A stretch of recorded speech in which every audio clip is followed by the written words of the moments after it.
This is what being brothers is all about. Who has the better Lego minifigures between me and my brother Daniel Lewa? Throughout the years, Methuselah and I have collected many an amazing Lego minifigure. So we decided to go head to head and see who had the best. I picked my top 10, he picked his top 10, and we're going to pit each one next to each other and see who's the best, going from 10 to 1. And then I can find out that I truly am the better brother of the two. He is a goated brother, but also you guys at home, be taking note of who you think will win each competition. I want to know your final tally at the end of who has the better top 10 favorite minifigures. We did have a rule of no duplicate minifigures from the same theme, just for the sake of the fun of the video and diversity. Round 10, action. I chose Marshall from Animal Crossing. It's very special, Daniel. Well, guess why? Why?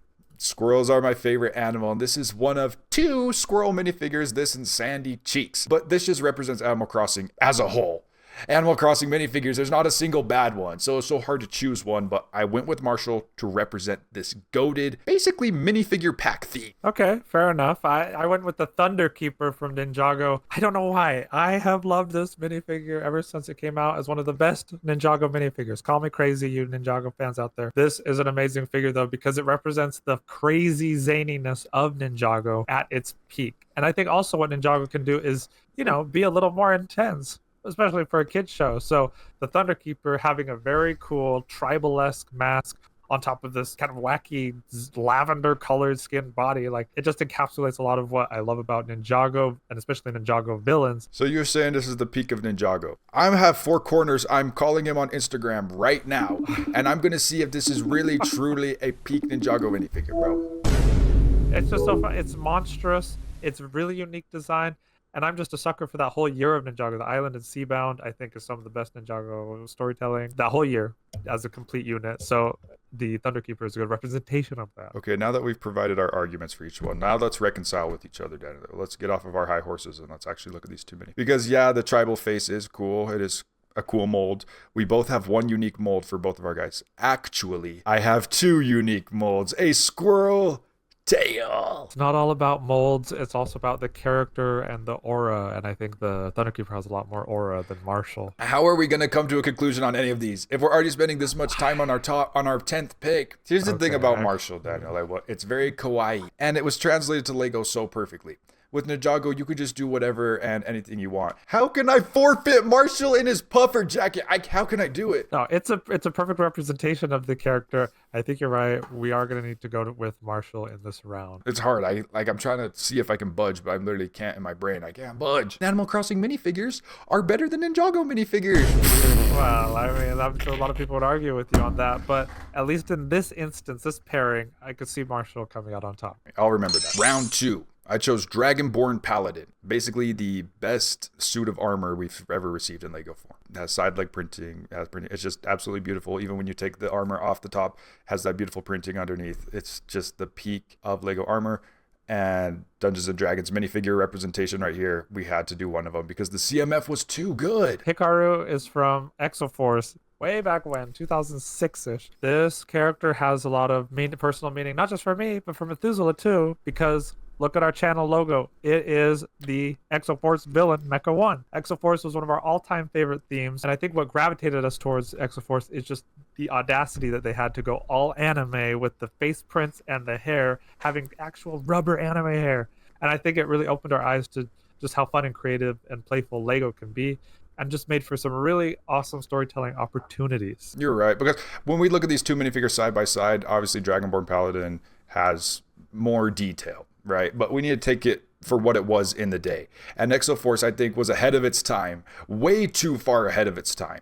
Beyond ahead of its time. For that sake, I would be fine forfeiting the Dragonborn Paladin and giving it to Hikaru. Okay, I mean, Exoforce has a lot of meaning for us. I think it's only fair we'd give this one to Hikaru.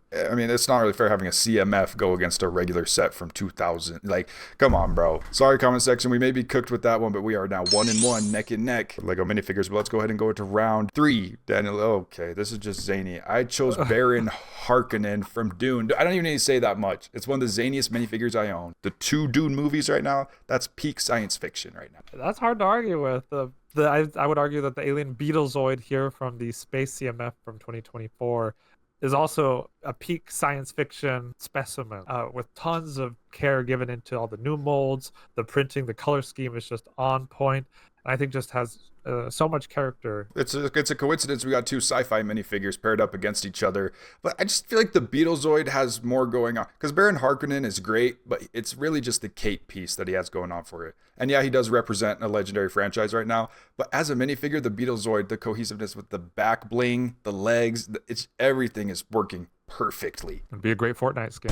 So I'm going down 1-2 to Daniel's Beetlezoid. Hey, let's go. Well, let's go into round 4 because I'm not going to be as generous because everybody on this channel, Sakuga Builds, know that Methuselah myself loves Lego Marvel. It's my #1 favorite Lego theme, and we rant about it. And we rant and cry and whine and complain and debate and rank and review. So I had to choose one Lego Marvel minifigure. And you might be asking, why'd you choose Dr. Doom? He's chugly. Why did you choose him? He's disgusting. My favorite part about Marvel is the villains, and Dr. Doom is the villain. So there's a little bit of significance outside the minifigure here that makes this minifigure very, very special. The minifigure itself is like, okay, we could definitely have more detail nowadays, but I think it does a great job representing him. So another character that is represented very well is Ninja from Lego Monkey Kid. And people who watch this channel also know that we will continue to shout into the ether that Monkey Kid is great. Somebody will eventually hear us till the theme dies, probably very soon.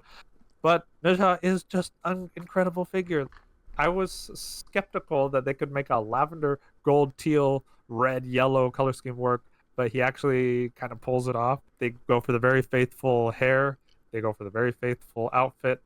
It's amazing. The lotus motif. And he's just a very culturally relevant figure right now because as we speak, the Ninja 2 movie is over $1 billion in China right now. So like, I don't know, it's got that kind of mythological weight to it. It's an amazing figure. His character is really cool in the Monkey Kid TV show. Okay. I don't know. It's a wacky pair. You can't do nothing. You can't do anything without the Monkey Kid fans saying, "Well, the lore and significance."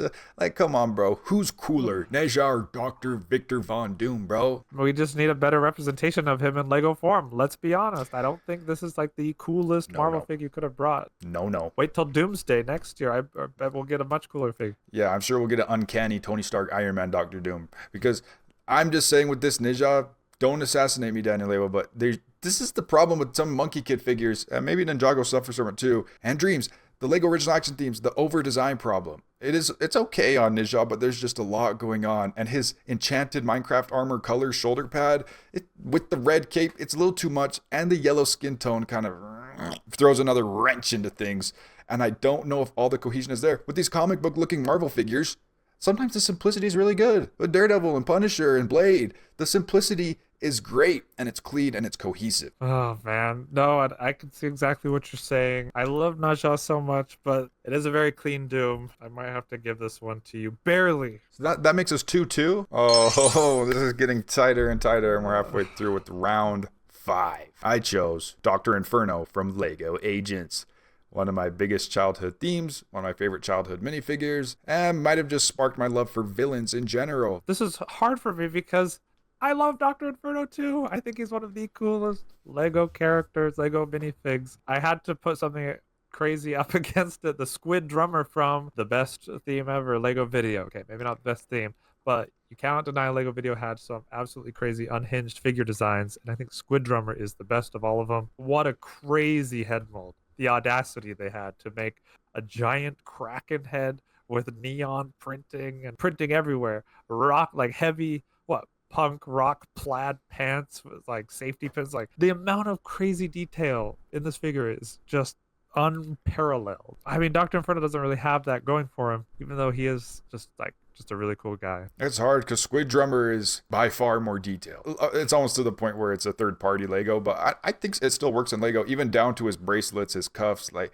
it's just all too much. So minifigure-wise, I would even be okay giving it a Squid Drummer. Dr. Inferno, I feel like, has a little bit edge in the sense of being a Lego original action theme villain and representing all the cool, dope villains we've had in Lego original action themes over the years. But also, Vidiyo, can't sleep on the Vidiyo minifigures. Was there a lot of furries with mullets? Yes, there was. But there was a lot of dope ones too. The vampire guitar guy and he's a really good representation of that. So I'm actually kind of split, Daniel Lewa. I'm either way. It's up to you. Man, I love Dr. Inferno though. Like it's just so iconic for us. Something that we grew up with and had all these stories and everything. So I'm more attached to the Dr. Inferno, and that biases me, unfortunately. I think the Squid Drummer is a cooler minifig in a lot of ways, and of course just more overly designed. But Dr. Inferno doesn't have to be overly designed, but he has all these little details like the eye and the smile and the hair that just makes him really unique and cool. So Dr. Inferno wins. A lot of these minifigures we have emotional attachment to from throughout the year, so that's totally fine. Like these are special minifigures personally to us, we're not just putting up our top 10 most expensive. So let's give it to Dr. Inferno, and I go up 3-2. Oh no, this next round, round 6, somehow coincidentally, this was not planned, a Star Wars round. One of my favorite characters in fiction period, General Grievous, my favorite Star Wars character, I think one of the rawest and dopest aura characters of all time. I like the non-Clone Wars version. I do have the Clone Wars version, but I like the white more than kind of the tan. So I chose General Grievous up here in the top 4. I'm going with another kind of Clone Wars era pick with Pre-Vizsla. Oh my goodness. This figure, it just nails everything that you would want with a Star Wars figure, where it has that aura and the shoulder cape, very unique, very exclusive cut and print and everything. Amazing. Like this is peak Star Wars minifigure right here. So I think the Grievous is cool, but as a minifigure, he's just a bunch of kind of very skinny droid parts. Which all the majority of those parts are unique to General Grievous. I do see what you're saying though. These are two very aura-ridden characters. They both got swag and swagger. And Riz. I do see what you're saying though. Pre-Vizsla as a Lego minifigure. I like more standardized looking minifigures rather than custom looking ones like Axel and Chunk and General Grievous. So I would be okay giving it to you, Daniel Lewa, but I had to represent General Grievous as the coolest Star Wars character of all time. Yeah, the fact they even put the little white printed stripes on his hands, like that's just detail you really don't see nowadays. 3-3, no! Okay, we're going into our 7th match, and this one looks uncanny, Daniel Lewa. What is wrong with our opinions? I'm just joking. These look like two amazing minifigures. What are we gonna do? I chose King John from the Disney CMF, from the Robin Hood animated show that both Daniel Lewa and I watched growing up. A very high quality, awesome Disney film. Probably one of my favorite Disney films ever. So I chose him as the Disney representative. They captured Prince John perfectly, and this is like everything you want in a minifigure without not being too over-designed, but capturing every single thing in a premium way, down to the cuffs, to the dotted cape, to the crown, everything. Man, it's amazing. I mean, that goes to show like what Lego is truly capable of when they put their minds to it with minifigure design. I have Cuddle Team Leader, released recently in the Fortnite theme. This is just the coolest Fortnite minifigure so far because it has the wackiness. It just really captures the wackiness of Fortnite, and Cuddle Team Leader itself. It's a great kind of mascot and representative of what's fun about Fortnite. It's even more meaningful because Methuselah and I have been playing a lot of Fortnite. It's something that we enjoy doing together, and so in that way it's meaningful. And it would be hard to give it to Cuddle Team Leader over such a history significant OG character, but I'm honestly okay with it because on this channel we like newer is better. I'm just joking. I would be fine giving it to Cuddle Team Leader, but if we look at the minifigure objectively, there is a little bit more printing on Prince John, being that he has arm printing, and he does have a little bit like one more specialty piece in the cape piece. But that says a lot about Cuddle Team Leader just being in a regular playset and not a CMF and having this kind of quality in a minifigure. She does also have a face underneath her mask, a beautiful Latina woman. They went the extra mile. I would be okay giving it to Cuddle Team Leader in this instance. They did way too good on that. Okay, well, I will take the win. I was about to give it to Prince John because he's just like as good as you can get figure-wise, but Cuddle Team Leader is just too awesome. So we'll go ahead and give it to Cuddle Team Leader, which means Daniel Lewa leads 3-4. But the Fortnite love doesn't stop because I chose my favorite Fortnite minifigure, Raven. Not much to say about Raven. He is a Fortnite original skin. This is one of the craziest of the Fortnite minifigures because not only does he have a custom molded hat, which looks insane, he also has side leg printing. Yeah, that's hard to come by these days. I chose Sam Flynn from Tron Legacy, one of the most underrated movies of all time. This figure, I cannot believe that they did it. At the time, I was like, it doesn't feel like Lego because sometimes they just don't do the coolest, awesomest stuff. And if you look at this, like, they really did go all out. They have this specially printed discs, the specially printed arms. Everything about this is very premium, very deluxe, and it perfectly captures that character as it's shown on screen. Like, do you not hear Daft Punk in your head when you look at this figure? I would rather have a Daft Punk minifigure because that's all the Tron movie was. We need Daft Punk in Lego, like Fortnite Festival and Lego minifigures. One thing about this Tron guy, with minifigures, I love unique molds, especially on their heads. That's what makes Lego Star Wars cool. That's what makes Animal Crossing, Sonic cool. So piece-wise, I would definitely go Raven on this one. Yeah, but what about like holistic figure, like the ones that you think are just better in general? I'm still a little bit towards Raven just because Tron Legacy was a cool movie, but they're not doing anything with that. They're coming out with Tron Ares, which is Morbius, Jared Leto going into the real world. Like, this is freaking like, why do they need to go in the real world? Like, why does a Sonic movie need to go to the real world, bro? You have to give me this one because I'm seeing our next two and I'm going to get cooked. It's a Daniel Lewis sweepstakes. That's not true. That's not true. I will give it to Raven here because I think while the figure of Sam Flynn is cool, the character is just kind of whatever. I think if you put up Rinsler, because that's Tron, right? Like, that would have been a little bit tougher for me with his mask and everything. 4-4. Okay, let's go to semifinals. I chose Super Shadow. It may be recency bias, but it's one of my newest, favoriteest minifigures ever. Has everything you'd want. And they do this on all the Sonic minifigures. They go all out premium, down to the millimeter on their printing. I don't know how they can achieve this quality assurance. He's got dual molded legs. He's got printing on the front and the back of his torso. He has printing on his arms, and he has light metallic gold, reflective gold on the top of his boots and on his wrists, and his headpiece. His headpiece. One of the coolest ever. Yeah, okay. I guess this is the video game round because I chose Link from Breath of the Wild and the Deku Tree set, which for Legend of Zelda fans who have been waiting their entire lives for a Lego Zelda minifigure, this is just, it's so cool. It's so satisfying.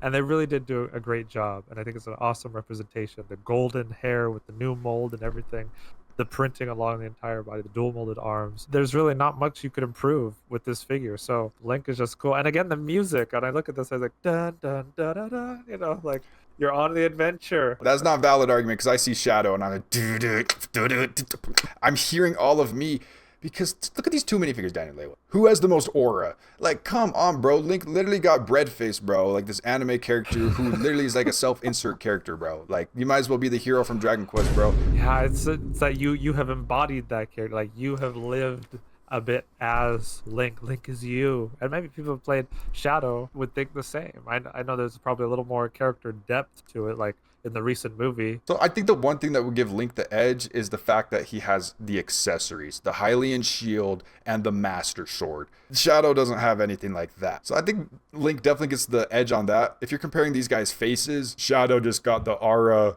and the energy, and Link is just like, huh? What? Like those little sound effects that he makes, you know? And Link's got the dual molded arms. Like, he doesn't have printing, but he does have the dual molding. Like, they're definitely comparable quality-wise. But Link has those special accessories and then all those references in the set that he can interact with. The Sonic series hasn't quite gotten a set like the Deku Tree. Are we taking accessories and sets into account for this whole list? I think those accessories are super essential to Link, specifically. Like, I mean, what makes a cape different than like a shield? Like, I think we can definitely take those into account. Like the Dragonborn Paladin, for example, his shield and mace are pretty integral to his character. If that's the case, then yeah, it's a knockout because those are like two of the best Lego pieces ever made. Sorry, Shadow the Hedgehog fans, but I'll concede to Link, which makes it 4-5.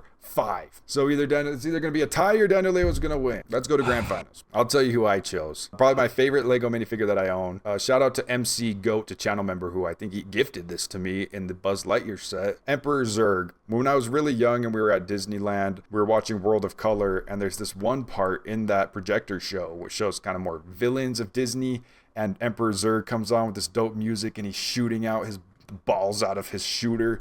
And it was at that point where I realized, okay, that character has aura. I love him. And I love Disney villains in general now. I have a whole collection of all the Lego Disney villains. But it is my favorite Lego minifigure that I have. We literally have Sauron, the Lord of the Rings himself, with complete brand new rubber shoulder pad headpiece, incredible face detailing, awesome cape, chainmail, everything. And if you look at this and you cannot tell me that this is just the embodiment of everything cool about villains. And you yourself say you love villains. This is the ultimate villain. The villain of all villains. How is Sauron the villain of all villains? Does he not know about Dr. Doom, bro? Sauron's supposed to be a tall character. A lot of people are getting mad at this character, this minifigure, that he didn't have woody legs and that he was short. And also our commenters were getting mad that he has a rubber helmet. They were raging in our comments. So you really got to put this up as your number one minifigure when it's just one unique mold. We got Emperor Zerg with 2 unique molds, a unique cape and collar combo. Okay. What, you want like a solid metal hat and horns for Sauron? Like what? So you can like stab a sausage with it? Like what? Like a toothpick? He's the ultimate villain. It has to be rubber. Oh, here you go. Have you seen the new hit movie Lightyear? The great villain, Zerg? That movie's not canon. That movie's not canon. And also, this is a Pixar minifigure, not a Disney minifigure, which is why I was able to include it and Prince John. So this was Pixar. This is before Disney solely the Lightyear franchise. That movie never happened and it doesn't exist. Okay, let's be honest. Sauron is really cool. He has that one really unique piece and a lot of R and Riz and whatever you want to call it. But there's just nothing like Zerg. In the entire Lego portfolio, there's no minifigure like him at all. Like, it's just wacky, you know? The head is completely unique. That armor and cape and everything, it's just zany beyond belief. And it's crazy that Lego even went all out on this as they did. I think Zerg barely takes this over Lord Sauron. I can't believe I'm saying this. I don't know because Really? let me tell you this, Daniel. In our previous match, we talked about accessories. These 2 minifigures both come with a weapon. And I think this is where the winner is kind of determined because Sauron has a cool club mace that is accurate, I would say, to what we see in the films. Yeah. Zerg comes with 1 flick fire missile with a red ball on the front of it. That's the biggest disappointment about this minifigure. It doesn't have the at least a yellow tip ball for the yellow balls. It doesn't have his iconic triple shooter weapon. And I think that's a big downfall of the character. And like for that, since it's so close, I would honestly say the edge kind of goes to Sauron. Okay, if you want to give it, like, I won't deny it, because Sauron is literally my best figure, my favorite figure. That's the one, if all of my other figures died in a fire, that's the one that I would want to keep the most. I'll take the victory, but I'm telling you, Zerg, there's nothing quite like it. It is really close. It is really close. But what it comes down to is if you didn't put Sauron on your list, I would have put it on mine. Oh, that's true. It's too good of a minifigure. And like you said, it's perfect. The cohesion, it's not over-designed. The head mold is perfect. Of course, I had to be rubber. It's a perfect minifigure. One of the best villain minifigures ever. So is Emperor Zerg. Great grand finals. But I will concede to Daniel Lewa happily. I will say this. I'm glad that this was just our top 10 and not like top 100, because Methuselah would have absolutely decimated me, because his collection of figures is just astounding, and I could not compete with all of his. Oh yeah, for sure. And remember, guys, this is very subjective to our like favorites, not necessarily our best. I could have put the Moon Knight, Imperial Spy, all sorts of minifigures on here, but these are ones I have emotional attachment to. That, and same with Daniel Lewa, that he just loves. Like Vidiyo, he loves the Squid Plumber. Is it his best ever? Maybe not. I don't know. But there's no such thing as objectively good minifigure, just our subjective opinion. Please let us know your favorite minifigures, whether they were on this list or not, because there are thousands of minifigures out there. So many cool ones we didn't even get to talk about, so let us know your favorites in the comments. My favorite part about Lego is the minifigures. I'm sorry, I'm just gonna say it right now. So I love doing this kind of videos, so thanks for indulging me, Daniel Lewa. And thanks to all our just beautiful and bombastic channel members that we have on the channel. I can't believe our channel members. I'm gonna give them a shout out right now. I'm Lidme, Dr. Dan PhD, MC Go, Richie Rage, Uncle Michael, Uncle Norman, Mary Kay, Oliver J the Ginger Lender, Cesar, Grandma Susan, and Norman Davis. Thank you, bro. Please consider smashing that like button and subscribe button on this video if you want to see more. Please consider becoming a channel member. And please, when you're going inside the Fortnite game, in the item shop, use code SAKUGA. If you made it this far in the video, you're a super real one, and we will let you know such if you put Weeping Bell in the comments below.